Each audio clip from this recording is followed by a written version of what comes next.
بمشاركة نوعية من القيادات الرسمية والشعبية والوزراء الاتحاديين من أبناء اعالي النيل، أدى القسم أمام حاكم ولاية اعالي النيل الفريق بضوء أيان أنيكور السادة المستشارين والوزراء ورؤساء المفوضيات ونوابهم وأعضاء المفوضيات والمحافظين بحضور مولانا أندرو جاشوا ونائب حاكم الولاية جيمس تورمنبوين.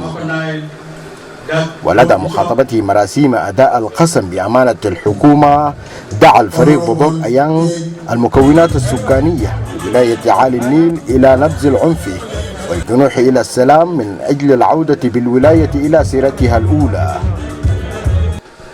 إنه نرد المواطنين بتاع النيل الخمسة دي، مكونات الخمسة نردهم مع بعض ويتكلموا اللغة واحد، واللغة اللي دايرينها دي لغة سلام.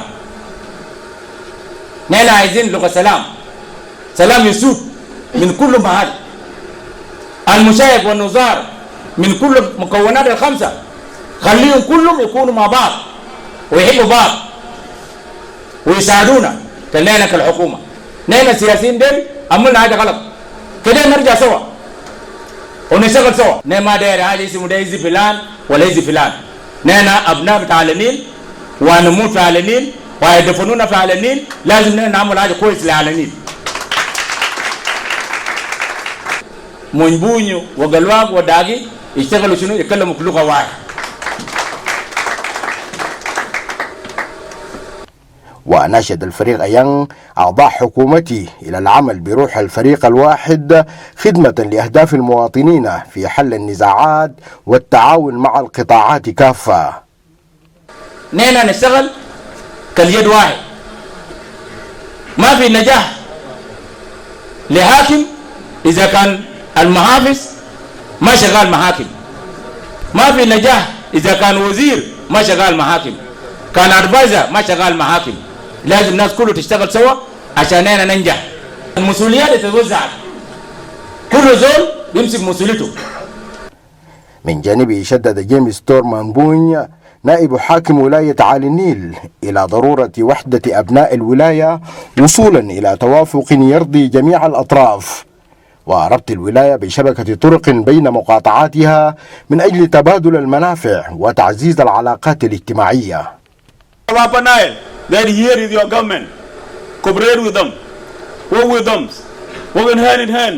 We have responsibilities to open up our roads from Malakal to Jukau, Malakal to Joda, Malakal to Tunja, and from Tunja to Manyo, and from Manyo you cross the Niles going to Pagak, all the ways coming back to Nasser, and Nasser back to Malakal. Brothers, we are seriously, highly committed, and we are here to work hand in hand together as a teams.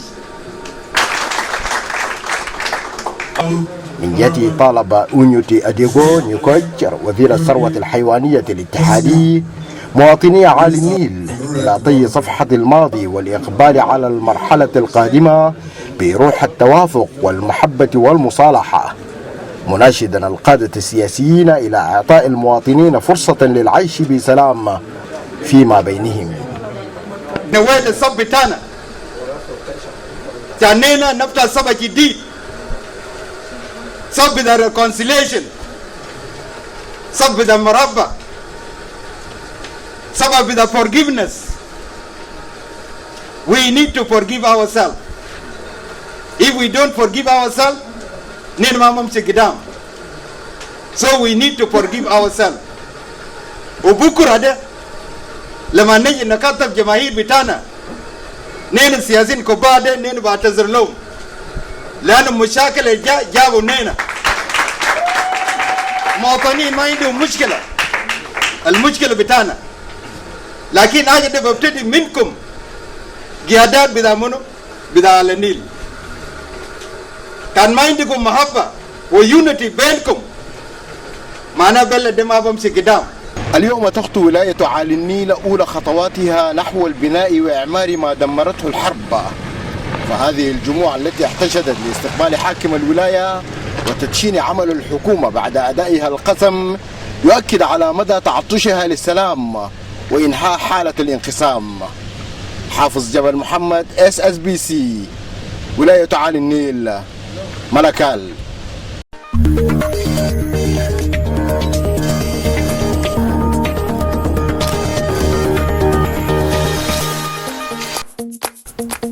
إذن أهلا بكم مرة أخرى في برنامج نقطة توضيح. ولاية اعالي النيل هي الأخرى تأثرت بالأحداث التي شهدتها مؤخرا، مما تسببت في تفكك النسيج الاجتماعي بالولاية. فهل يمكن لهذه الحكومة الجديدة أن تستعيدها مرة أخرى؟ اليوم عبر برنامج نقطة توضيح نرحب بكم جميعا في هذه الحلقة الخاصة في تغطية التطورات الأخيرة في ولاية اعالي النيل. سعيدين جدا في هذه الثانية أن تنضم إلينا من ولاية اعالي النيل السيد بودوك أيان الني حاكم الولاية، وأيضا السيد جيمس تورمنبون نائب حاكم الولاية. نرحب بكم جميعا من ولاية اعالي النيل حاضرة العاصمة الولاية ملكال. نعم، بداية نبدأها بك السيد الحاكم. يعني بعد جهد جهيد بذلتها الحكومة المركزية في تعيين حاكم للولاية بتمثل في شخصيتك، أو حكومة الولاية بتمثل في شخصيتك ونائبك، يعني بالتحديد ماذا نتوقع في الفترة المقبلة؟ نعم. حقيقة طبعا متوقع أنه بعد أداء القسم بيكون الفرصة سعيدة جدا للأخوان السادة الوزراء الذين أدى القسم. وفي النهاية بنشكر رئيس الجمهورية بثقتهم التي أولاها لأخواننا السادة الوزراء والمحافظين. ونحن في ولاية اعالي النيل سعيدين جدا أنه السيد الرئيس سلفاكير مياردد والأخ دكتور رياض مشار وقفوا معنا وتم ترعيل أخواننا السادة الوزراء والمحافظين من رئاسة جنوب إلى ولاية اعالي النيل. وبالتالي وصلوا ولاية اعالي النيل قبال معنا أصل ولاية اعالي النيل، وكانوا هم مستعدين ويستقبلوني في مطار ملكال الجميلة، ملكال العزيزة. نعم. اعالي النيل الذي كانت يغني به أولاد الناس، القبائل الخمسة الموجود في اعالي النيل كانوا يغنوا لاعالي النيل أغنيات جميلة جدا. صوباتو والأخواننا في شرق النيل كان بغني إنه صوباتو ده منطقة كانت منطقة بغزي كله أنا ولاية اعالي النيل بالزرع الشريف، بالزرع الشريف برضو كان بغني به أخواننا في دينكا، وبغني به بنفس ذلك أخواننا في شلوك. هي اعالي النيل الأم، اعالي النيل أم الجنوب ككل، اعالي النيل منطقة الاقتصاد للجنوب ككل. فديل متوقعين إنه إن شاء الله بعد أداء القسم للحكومة إنه كل زول بياخد مسؤولياته، ونحن من تكون شغلنا بيخفف علينا المسؤوليات ونشرف على كلهم الوزارات وكلهم المحافظين. وأنا سعيد جدا إن هؤلاء المحافظين أخذوا أداء القسم، وهم بيساعدوني بكثير في موضوع بتاع الأمن على مستوى الولاية ككل.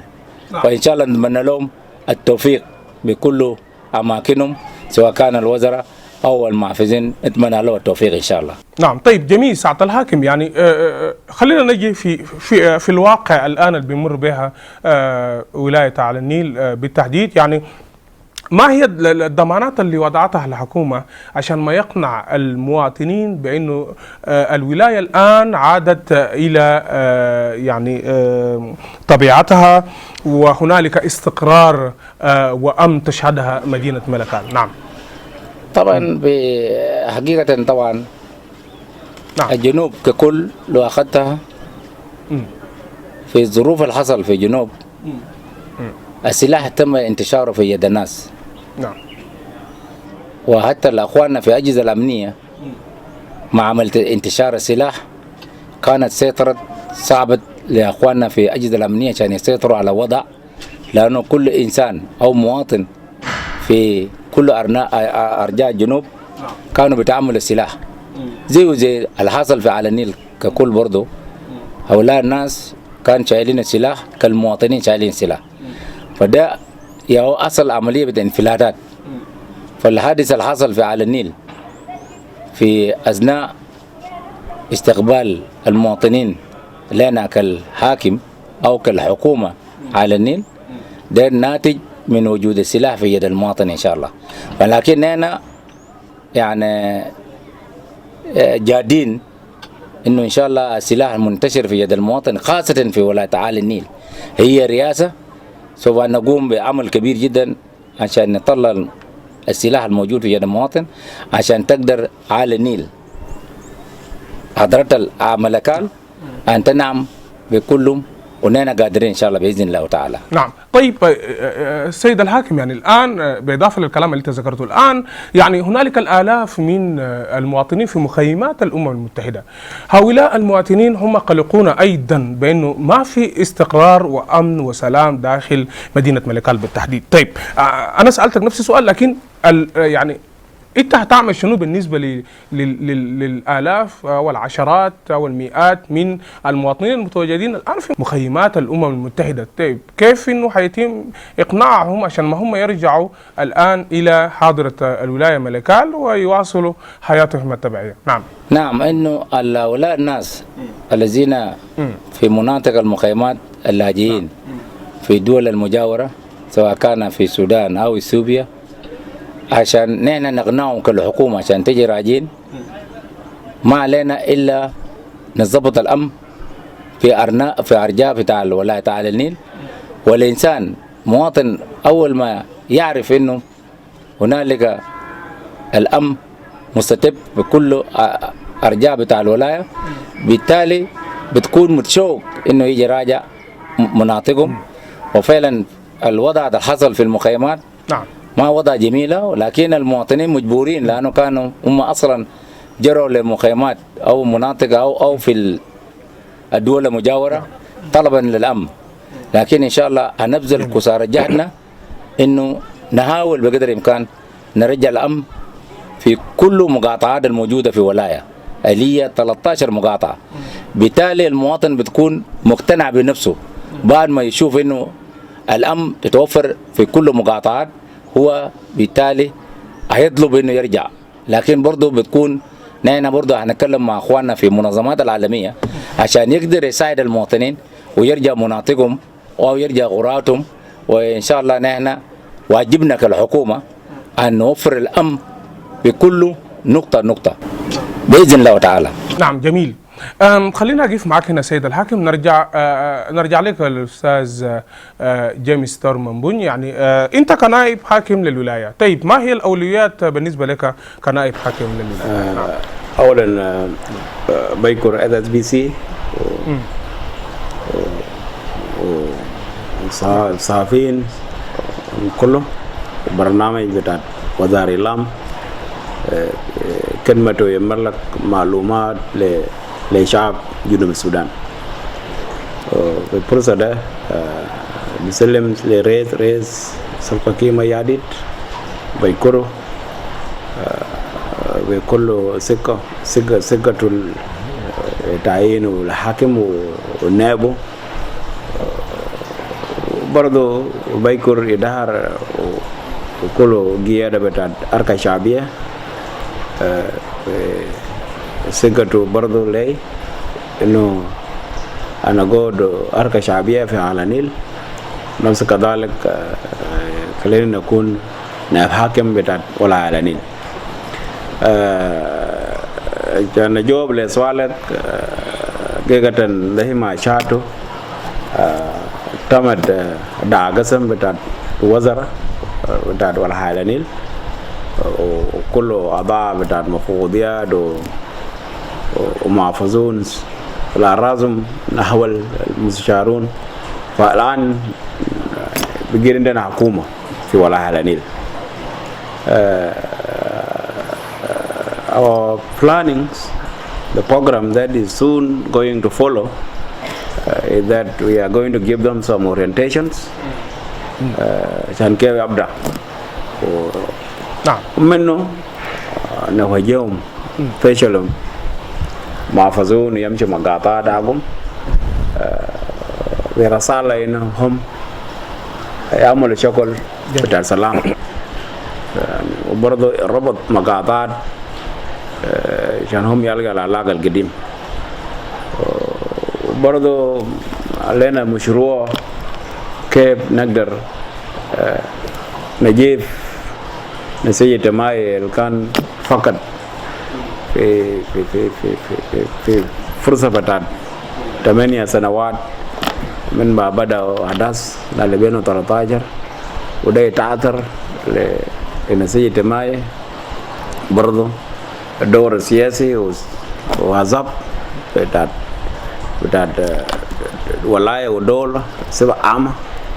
وعلينا الآن يعني فرصة كيف نفكر إنه نجي مع بعض ونفكر مع بعض كحكومات. We will have a very comprehensive plans as the state government on how to stabilize security, build peace among communities, and strategize on how to implement developmental projects. These developmental projects will include, among other things, once we will first prioritize the basic services provisions, being health, educations, and basic human needs, including issues to do with food security in the states. ومنه نقوم بمشاريع بتاعت تنمية. مشاريع ديل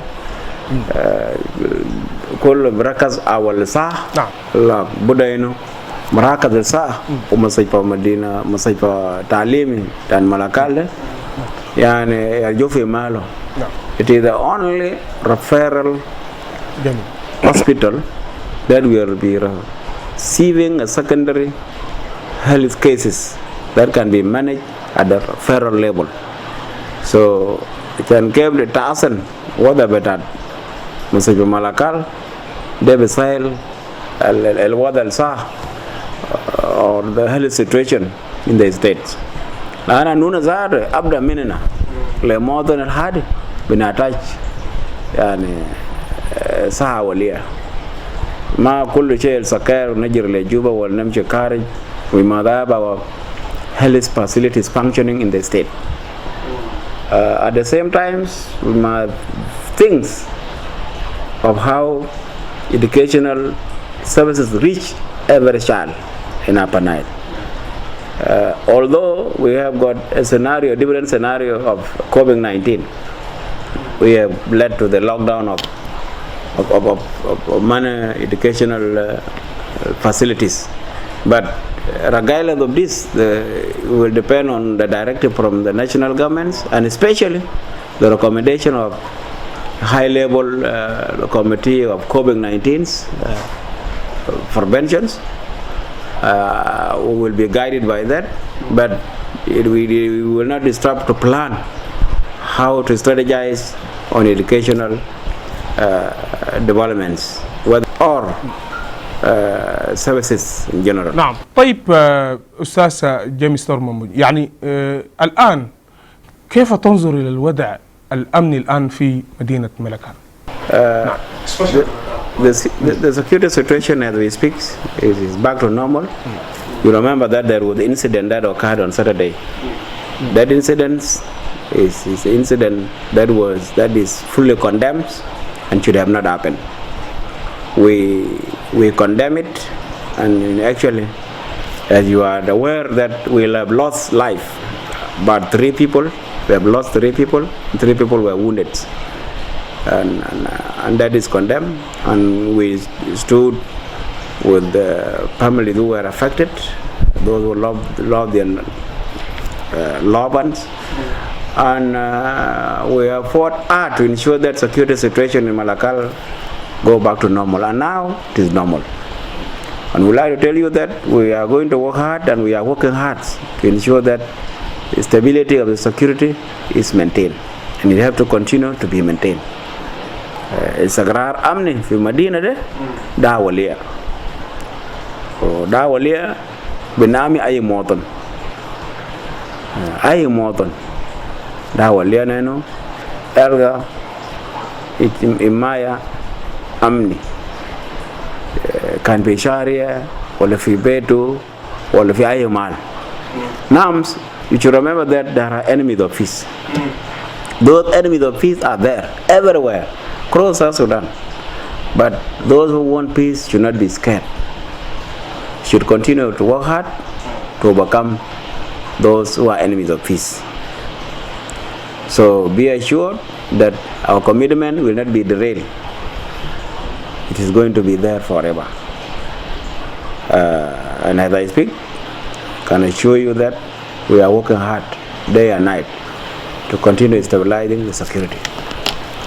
نعم. طيب سعد الحاكم، يعني بالإضافة للكلام اللي انت ذكرته، طيب في الأيامات اللي فاتت شاهدنا في وسائل الإعلام المختلفة أن قمت بعدة زيارات مماثلة في المقاطعات المختلفة أو يعني في بعض المناطق. طيب الغرض من الزيارة كانت شو؟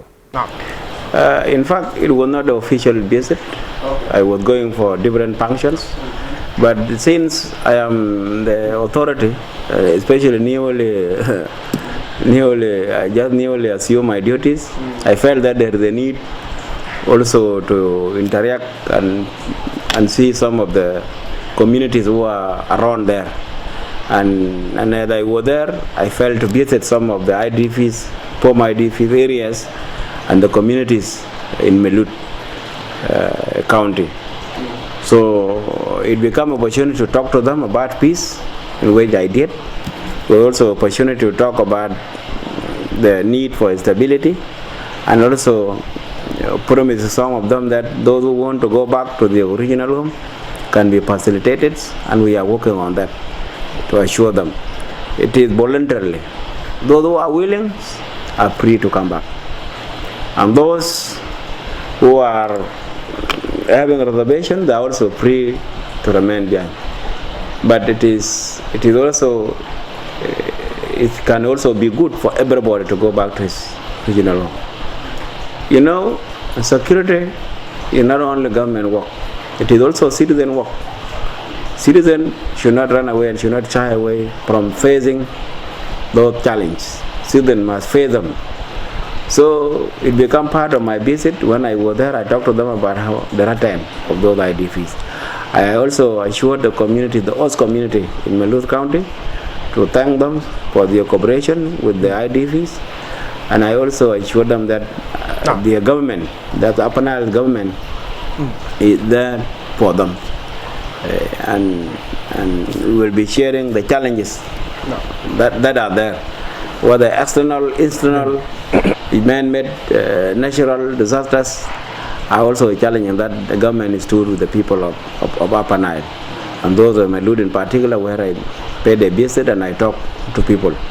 So, and we will be having a planned visit all over, official visit to those areas to go and talk about people. We are in time of peace dissemination.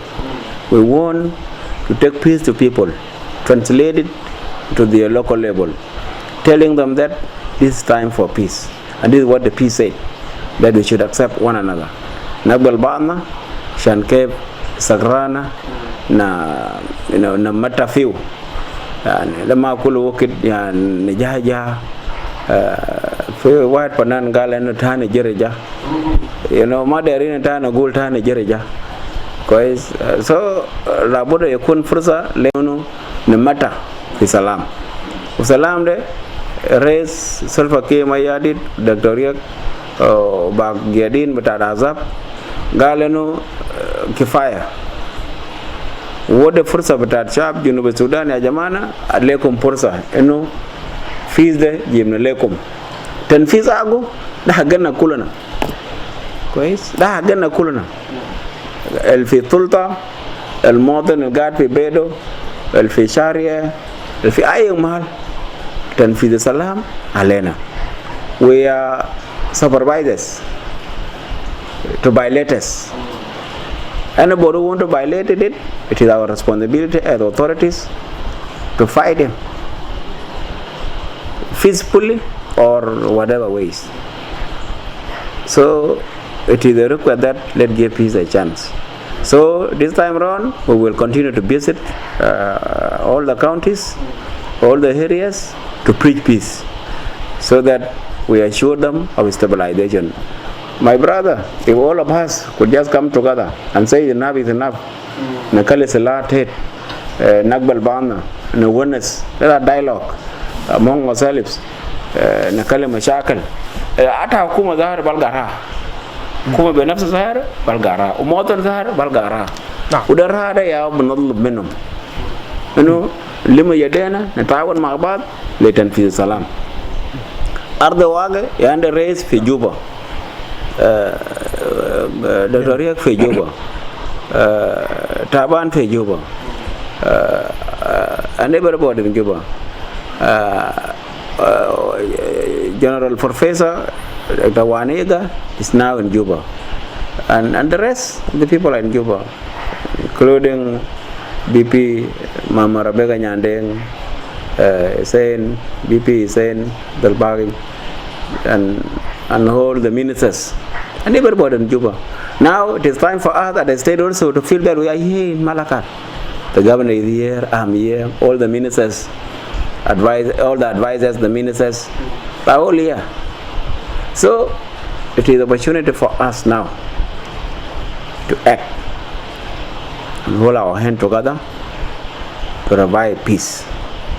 So I'm requesting our citizens that peace is at ends. Peace at your door. Nafazo. Heb akuk, heb oktek, heb abuk, heb jeranek. Kale salam salah. Jiramine salah. Amchir wara salam. Udah ya udah rino. Okey ريني ودفو فرصة للسلام. نعم اوكي خلينا ننتقل الان استاذ منبون، خلينا ننتقل الى حاكم الولايه السيد ابو ضق.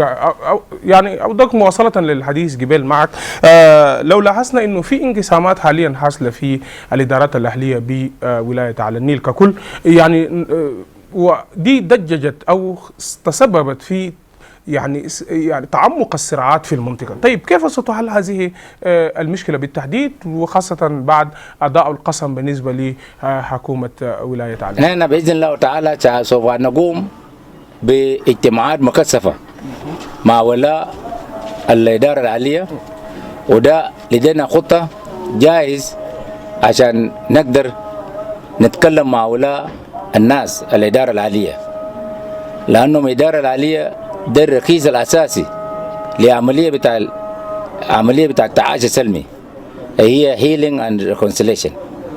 ده لابد أن يكون نقنع أولاء الإدارة العالية بأننا نحن جينا ننفذ السلام، وتنفيذ السلام already تم التوقيع عليها، ما علينا إلا ننفذ الاتفاقية، وده بخلي إنه نحن كالحكومة نقعد مع ولاء الناس الإدارة العالية ونتكلم معه ليل ونهار، وبالتالي نحن قادرين نقنع نازل إنه السلام بقى واقع متعاشى، فهم لابد إنهم يجوا يرجعوا، لكن نحن عندنا ثقة كامل إنه نحن هنقدر نقنعه إن شاء الله. حقيقة عشان نقدر نقنع النازل، لأنه شغل الحادث الحصل في أثناء استقبال الحاكم ده خلق الخوف أو الرعب في نفوذ المواطنين، وحتى قيادات الإدارة العالية يعني اتكشوا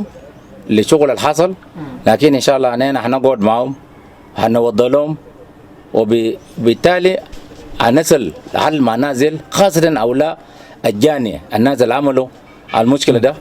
نحن في أجهزة الأمنية، أنا عندي ثقة كاملة في أجهزة الأمنية موجود في اعالي النيل إنه أولاء الناس سوف يتم قبض عليهم. أول ما يقبضوا عليهم سوف نشرح للإدارة العالية هؤلاء الناس اللي قاموا بهذه العملية، وبالتالي نحن بكون لنا قدرة عشان نقنع إدارة العالية لأنه تم ممكن قبضنا نازل إن شاء الله. نعم، شكرا لك سيد الحاكم، سأعود إليك بعد القليل. مدينة ملكال هي حاضرة ولاية على النيل، تأثرت هي الأخرى بتدمير البنيات التحتية مما جعلها مدينة الأشباح بعدما كانت عروس النيل بسماتها الزاهية.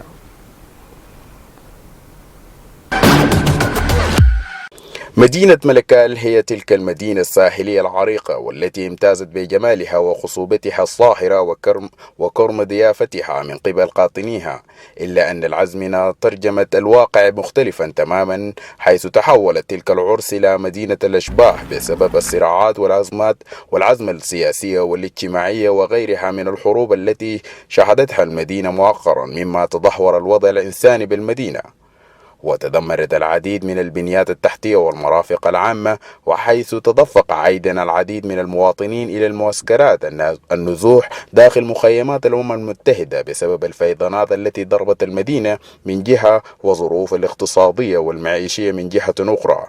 المشكلة الموجودة على النيل مشكلة كبيرة، لكن بفتكر تعاوني أنا مع زميلي تورمون بون، ونانا حقيقة أننا أصدقاء. أنا ما أعرف القرار جاء يعني جاء كيف، قد يكون في كلام حصل كده وكده، عشان كده جبتونا، عشان كده سيد الوزير مقصود الأنيو ده مقصود، لأنه أنا وتورمون بون نحن عندنا صداقة بيناتنا، نعمل إنه نفس الصداقة بنشيله وننزله على أرض الواقع ونشتغل في حالنا، ونحن عارفين إنه شغلنا الأولى أننا بنشتغل الأولى وكده نمشي على النيل هي عملية بتاع healing and conciliation. ده مهم جدا بالنسبة لنا أهلنا في على النيل، لأنه أصلا أهلنا في على النيل هم عبارة عن أسرة واحد، لكن لظروف الماء قد شتت هذه الولاية وهذه الأسرة. نحن في على النيل لو مسكنا مثلا شلوك ودينكا، نحن عبارة عن دم واحد. أبوبتي أمو جدي كور من دينجول بداية دي، يبقى أنا عندي دم في دينكا وتور منبوني ودم في شلوك، وهذا الدم الموجود المتبادل بيناتنا نخطهم على أرض الواقع عشان كل المواطنين يجي راجين في على النيل. على النيل ده بلد بشيل كل أي زول، خليك القبائل الخمسة الموجود في على النيل، لكن حتى لو زول ناس البر من على النيل، حتى كان الجلابة كان قاعد في على النيل كانوا بيتمتعوا بكل الأوريات، نعمل إنه نرجع هذه العملية في مكانتها الأولى. فالتحدي الأكبر هنا أصبح عمري محتملا لا مفر لها أمام القيادة الجديدة للولاية من التعمير وإعادة بناء للمدينة مرة أخرى.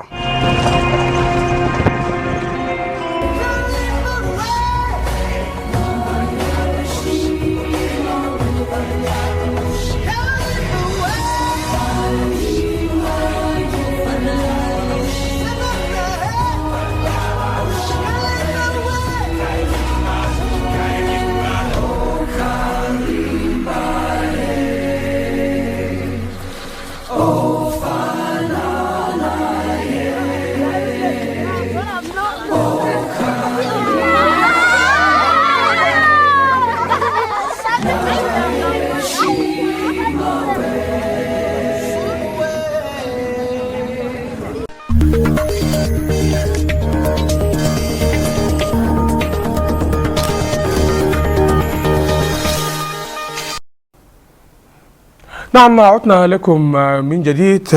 كانت تلك تقرير من يعني عن مدينة ملكال في ولاية على النيل. نعم، مواصلة معك أرحب بكم مجددا ضيوفي في هذه الحلقة السيد بودوغ أيانغاني حاكم ولاية على النيل، وأيضا سيد جيمس تورمنبوج نائب الحاكم. يعني مواصلة للحديث معكم عن التطورات الأخيرة في ولاية على النيل.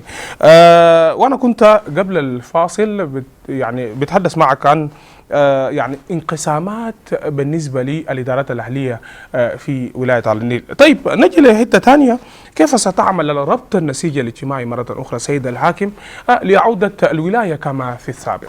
نعم. نحن إن شاء الله نحن هسه بدينا عملية بتاع ربط النسيج الاجتماعي. ونحن كالحكومة واثقين في أنفسنا إنه نحن نقدر نقنع المواطنين ديل عشان ترجع وضعتهم الطبيعية المعروفة. والآن في لجنة شغالة، لجنة أخوانا رجال الدين، هم جاء يوم السبت الجينا ذاته، هم جو وصلوا ملكال وبدأ الليلة بعملية بتاع النشر، عملية النشر الاتفاقية. وأيضا رجال الدين مواطنين بيثقوا فيهم ثقة كاملة، وفي التحدث مع مواطنين أنا متأكد هم هيقدر يصلوا لمستوى مقبول من المواطنين، ومواطنين هيقبلوا كلامه. أيضا أنا برضو كالسلطة سوف نقوم برضو في اللجنة بتاعنا، لجنة بتاع التعاجي السلمي بين المواطنين، وهنمشي كله مقاطعات 13 وعشان المواطنين يثقوا انه فعلا حكومة ده منسجمة. سوف نقوم انا شخصيا كالحاكم معي نائب بتاعي جيمي تور ان نلف كل مقاطعات ونشر للناس انه كيف المواطنين ترجع في وضعتهم المعروفة على النيل الكانت ما بيعرف انه انسان غريب في على النيل ده. عايزين نرجع على النيل في هذه المكان او هذه المستوى. على النيل معروفة انه اصحاب اللغات، اصحاب اللهجات، اللهجات الموجود في على النيل 5 لهجات القبائل الموجودة في على النيل، واي انسان في على النيل بتحدث في كل اللهجات للقبائل ال5 بتحدث به. ده حاجة موروثة في مستوى بتاع الابناء بتاع على النيل. انسان بتاع على النيل لو منه من برون ومشى منطقة النوير ما بكون انسان غريب للنوير، لانه هو بتحدث بلغة النوير او لهجة النوير. بالنفس كذلك حتى لو مشى في اي منطقة من مناطق الموجودة في على النيل هي صاحب اللغة او صاحب اللهجة، يعني ما بيحتاج او انسان ما بيشعر انه هو انسان غريب، لانه عملية الاتصالات مهم جدا للانسان في على النيل. حاجة عادة جدا، لانه كل اللهجات الموجودة في على النيل انسان على النيل بيكون شايل 5 لهجات معه في لسانه، بس لأي محل وطوالي بيتعلق مع جو الموجود في المنطقة ده. لو مشى منطقة شلوك هو في النهاية بيشعر انه انسان شلكاوي، لانه بتحدث بلهجة الشلوك. فيبقى على النيل منطقة ربنا يعني حب علينا انه على التعايش السلمي الموجود في على النيل ما موجود في اماكن او في ولايات اخرى في جنوب السودان. فنحن ان شاء الله جايين عشان نرجع هذه المنظر جميل واللغة جميل والكلام جميل بيقولوا انسان على النيل. فنحن نصل قادرين على ده ان شاء الله باذن الله. جميل.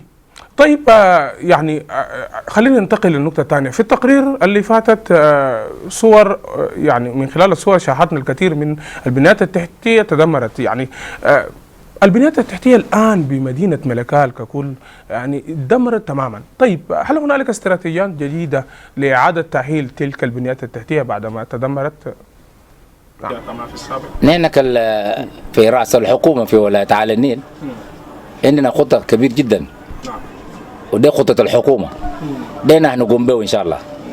بنطلب من أخواننا في مركز إنه يقفوا معنا، لأنهم هم زي ما أنتم جيتوا شاهدتوا ولاية على النيل ولاية منتهية، معنا ناس بادين من الصفر، لكن أنا واثق من السيد الرئيس سوف يجيب معنا خطوة خطوة ويجيب معنا بكل ما يملكه، وعشان نرجع على النيل.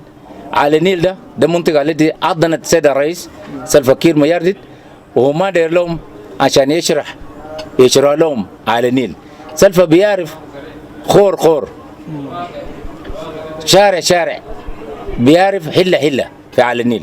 وبالتالي افتكر انه انا وكده اقوم امشي جوبا واقابل السيد الرئيس أنا بحتاج إنه أشرح له كتير لأنه وارف حتة فإن شاء الله نحن واثقين إن السيد الرئيس هيجيب معنا ومعه الدكتور رياض مشهر هيجيبوا معنا عشان نرجع على النيل في مكانتها.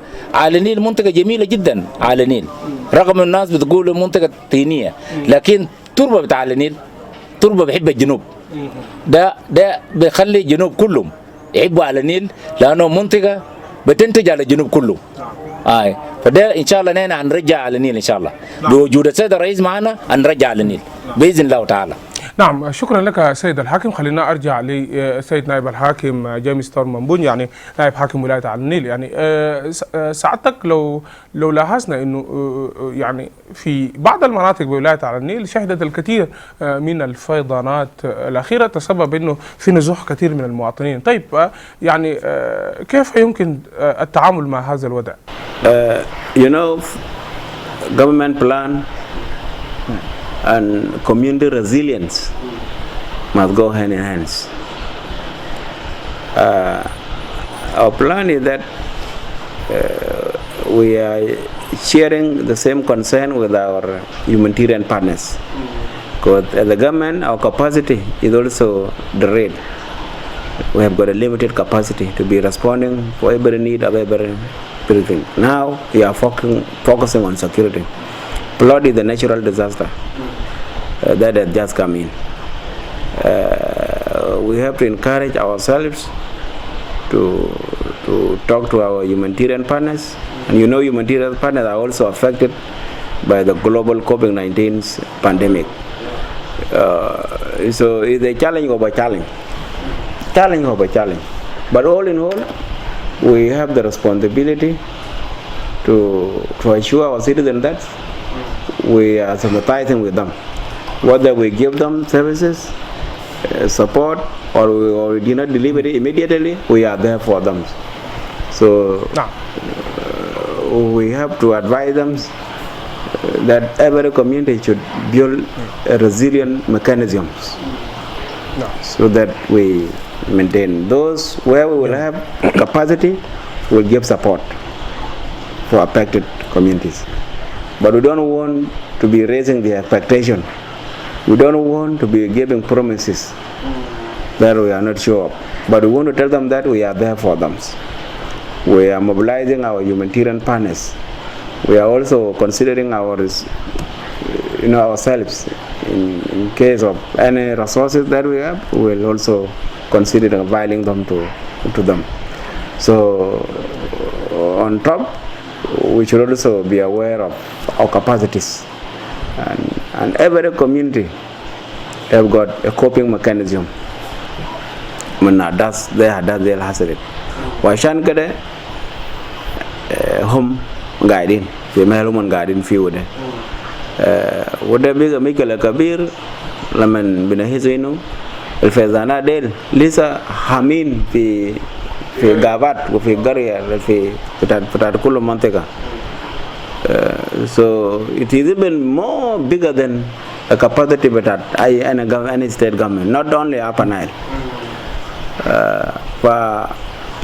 We want to humbly request our communities that they should start developing local coping mechanism now to be resilient to any given situations, so that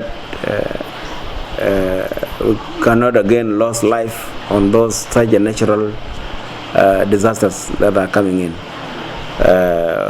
We also need to find out the research on what are the causes of this of the flood.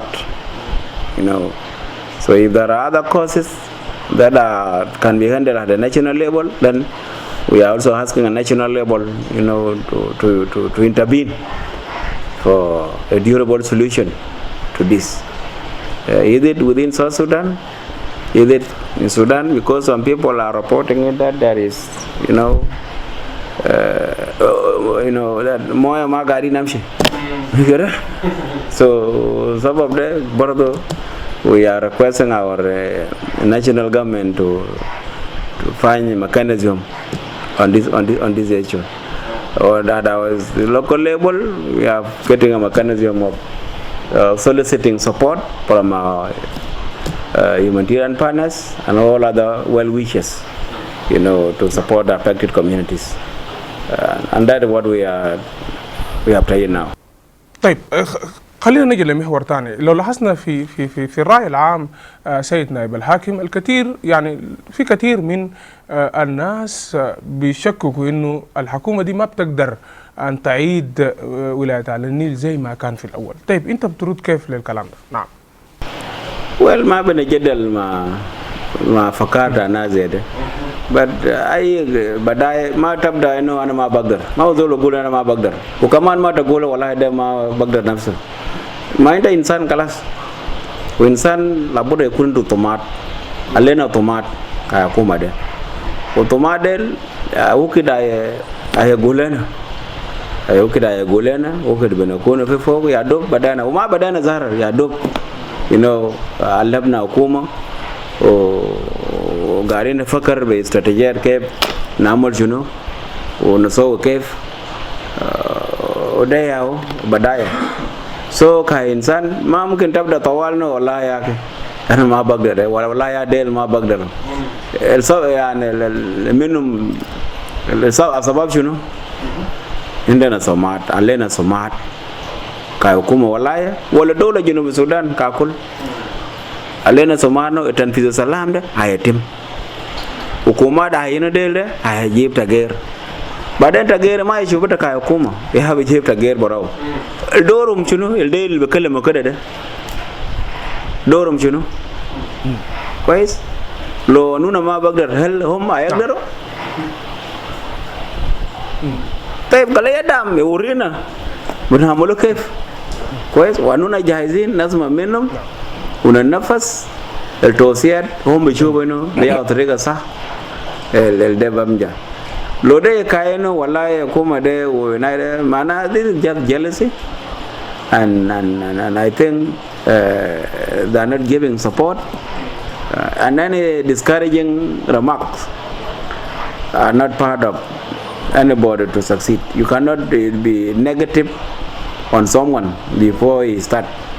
Hata jana sakelo dere gum dere dor gata gulo wala jana da ma bedor wala jana da ma bamshi ida gara ko jana da gara chan ma yamshi. So tumada barfa jan yaddu talam kaliu yamshi taban komro da bodo hana nuna mana judat fi darat yana indana tajraba ganna ata tayina ma jam min frak ما جاء من التجربة عملناه وطماد الكلام ننجا من التجربة الفات كلام برضو وده كلوت برضو شعبه ممكن ناس بفكر فوقنا كلام وده جماعة دير فعلينا صمات عالي جدا ومطمئنين إنه ممكن بنقدر شيء بنعمل وده بيحتاج تعاون من الشعب على النيل جيادين بتوعهم المواطنين وكل قوات تنفيذ السلام يا جماعة ده ما شغل تازول واحد ده بتاع الناس كله ونو بكلم زي ده ظاهر معناه هو ما جاي ذاته يزيد فيه حاجة لنجاح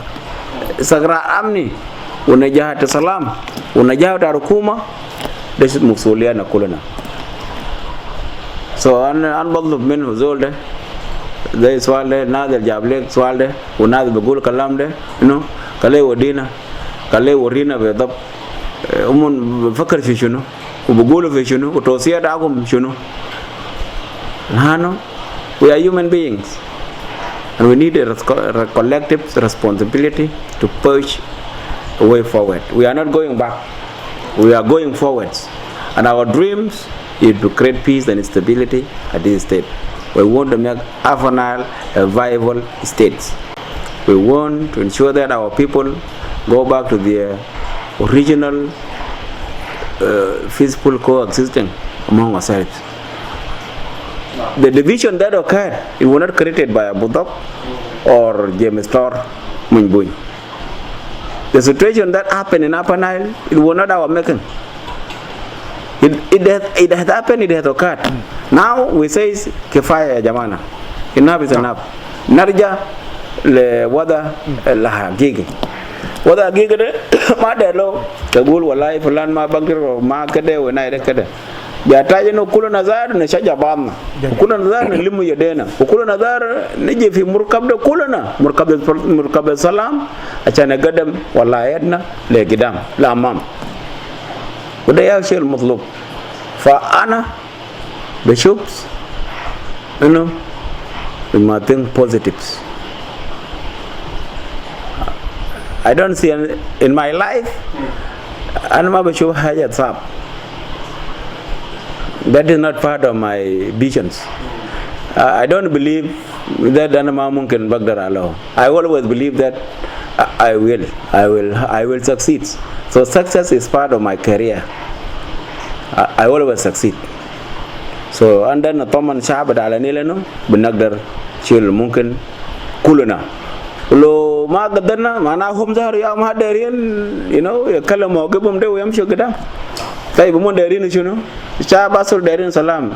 يا كواني في على نيل وكوادي وماتي وأباب وأي زول في على نيل يا جماعة نودي فرصة للسلام.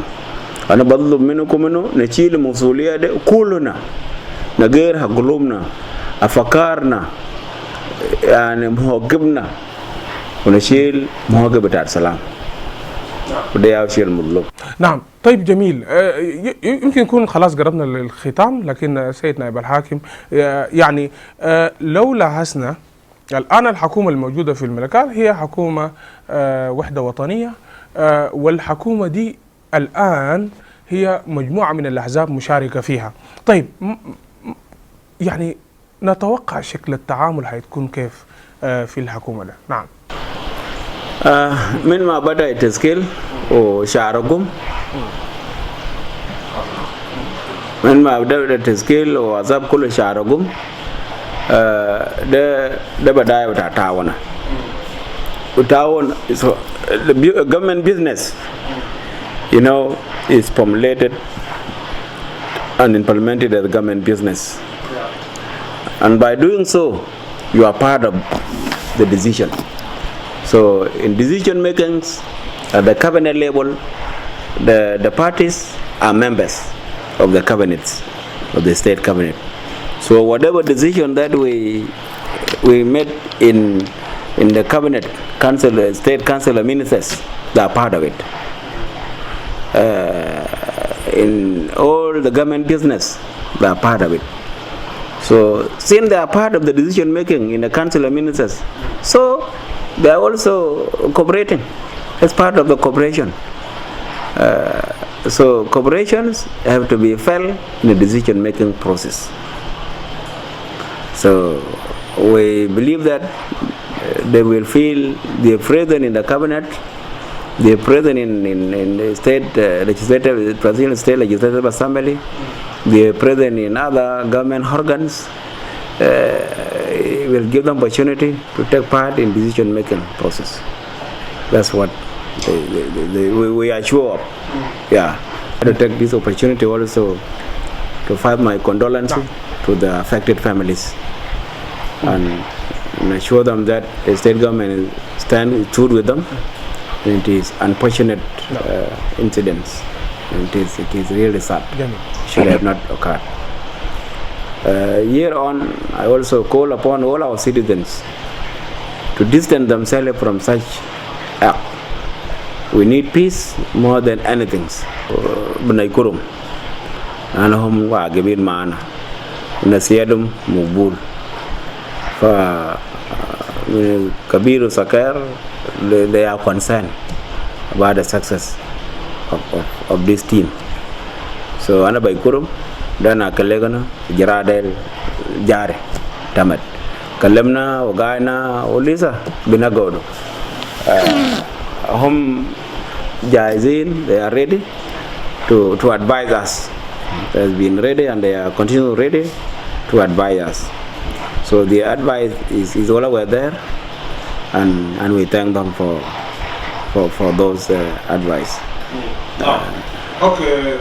Do you have any last message you want? بنحتاج برضو تعاون بيننا عشان برضو تعاوننا بخلينا عندنا فرصة نمشي لقدام. أنا في فرصة ده بطلب من الشعب على النيل بس مصورة عامة إنه كل شخص وكل مواطن يشيل مسؤولية بتاعت سلام. خليه يشيل محبة بينه مع أخوه وأخته وأبوه وهم. جميل. قدامنا مسؤولية وعشان سلام يحصل ده بيحتاج مسؤولية كلنا. فمن مقاطعنا كله بنحتاج لسلام. State government, we have analyzed the situation and we have condemned the incident that has occurred that has led to the loss of 3 lives and wounded of 3 people. That is an acceptable incident, an acceptable act, and we authorized the security agencies to search for culprit. And here I would like to take this opportunity also to file my condolences to the affected families and assure them that the state government stood with them. And it is unfortunate incidents. And it is really pursa terin inu nami ay moton kan min kef min shekelo kef kan min wen umache min wen ujaile wen de muksoliana kulona nami moton betana utu ya motonin ta'awunu ma ajazamnia hakatkum anet bilamanda ta'awun legala bidikum purs bidikum ra hum amnakum hum sakalin sagra batakum lel wanar fa legala sadum I call upon all of you to give peace a chance. Let us give peace a chance. Let us unite ourselves. Let us forgive one another, and let us reconcile and move forward. Nuna biataj le salam aktar min kul shay. Maana zahe wakina kul yom reinai. وكلنا برضو قاعدين بنحتاج برضو تعاون بيننا عشان برضو تعاوننا بخلينا عندنا فرصة نمشي لقدام. أنا في فرصة ده بطلب من الشعب على النيل بس مصورة عامة إنه كل شخص وكل مواطن يشيل مسؤولية بتاع السلام. قدام الليقة ده نشيله الكويس نشيل الكويس البطل قاعدين يشوفونه ما كويس كلنا كليو. We must start now. نقدم نبدأ من هسه. وده رؤية وده طلب حقي وده شيء أنا بقول لكم. إنه we are committed. We have a political will to ensure that stability is the only way. ما في هاي كيار ثاني. كيار ده يهندك قدامنا. شيلناه من دندلكم. بعد عليكم فرصة ده يهندجا. فرصة السلام. القيادات بتاعكم في مسار القومي أداكم فرصة ده. أمسكوا فرصة ده. النونو في مسار والله ودينا لكم فرصة ده. بنشهد فيكم ليغلا كرنا لم يدينا وننفس في سلام وبنوجه عجز أمنية وقوتنا يا جماعة فرصة ده فرصة. It is the only opportunity that people work hard, and thought of it that the فرصة بكلينا نجي مع بعض. فودشي بنقول لكم دشي. جميل. شكرا لك كثير سيد نائب حاكم الولاية. خلينا ننتقل إلى سؤالي الأخير للسيد بودوك أيان حاكم ولاية على النيل.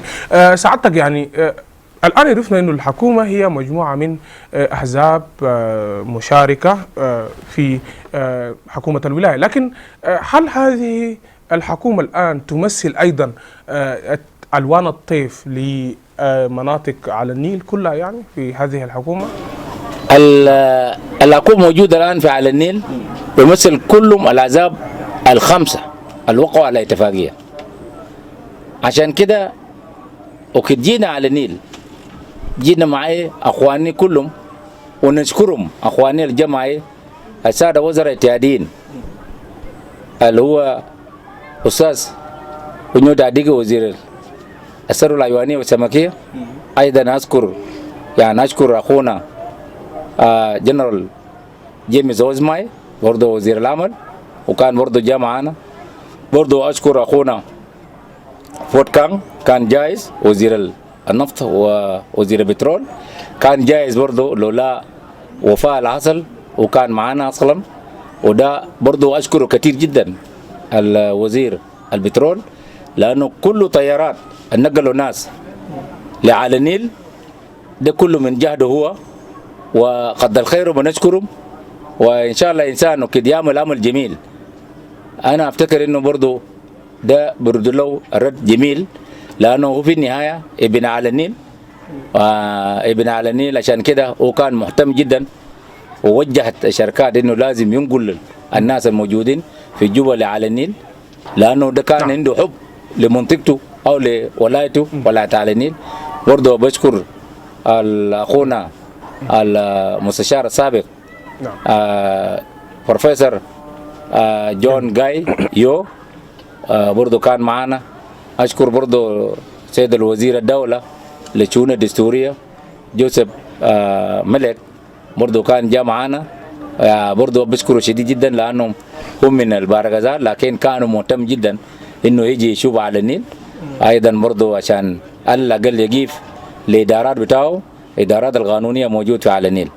فبرضو وجه ناس مني إنه كله لو في مساجين منتظرين لازم يكملوا الإجراءات بتاعتهم بسرعة. برضو بشكر أخونا الداكدو بيشوب كان برضو معنا، جاء معنا وده كان حاكم سابق لعلى النيل. وبرضو بشكر السيد الوزير إزيكيل لول كان وزير سابق بتاع البترول. أنا بشكرهم لهؤلاء الناس هم جو معنا هنا. برضو بشكر أخواننا في المجلس الوطني ومجلس الولايات اللي هم جو رافقونا وجو معنا في على النيل. حتى لو أنا نسيت أذكر أي زول، لكن إن شاء الله أنا بشكرهم كلهم. ده اهتمام بالنسبة لهم، لأنه هم أبناء بتاع هذه الولاية وكانوا بيهتموا بموضوع هذه الولاية، لأنه هم في قلوبهم كان شايلين حب لولايتهم. وبفتكر إنه ولاية ده على النيل ترجع في مكانتها المكان المعروفة بدري. وهم جو برضو أدونا نصايا بوجودهم هنا في ولاية، أدونا نصايا. وإن شاء الله نحن هنشتغل بنصاياتهم عشان نحن إن شاء الله، لأنهم المطلوب مننا كالحكومة ولاية على النيل إنه دايرين يسمعوا حاجة كويس إن نحن عملناه. لكن نحن إن شاء الله ما نخيب ظنهم أن نكون إن شاء الله على قدر التحدي، وإن شاء الله هيسمعوا مننا يعني كلام كويس، ويسمعوا إنه ولاية ده ماشي بطريقة هم القاطينه في رؤوسهم. نحن برضو هنشتغل عشان هذه الولاية تمشي بالطريقة هم دايرينها. نعم، شكرا جزيلا سيد الحاكم على هذه الكلمات الضافية. إلى هنا لقد وصلنا إلى ختام حلقتنا من برنامج نقطة توضيح. أود أن أشكر ضيوفي الذين انضموا إلي من مدينة ملكال، السيد بودوغ أيان عني حاكم ولاية على النيل، وأيضا السيد جيمس تورمنبون نائب حاكم ولاية على النيل ورئيس حزب الحركة الشعبية بالولاية. وأشكر جميع الذين تابعونا خلال هذه الحلقة من برنامج نقطة توضيح. أشكركم جميعا على طيب المتابعة. شكرا.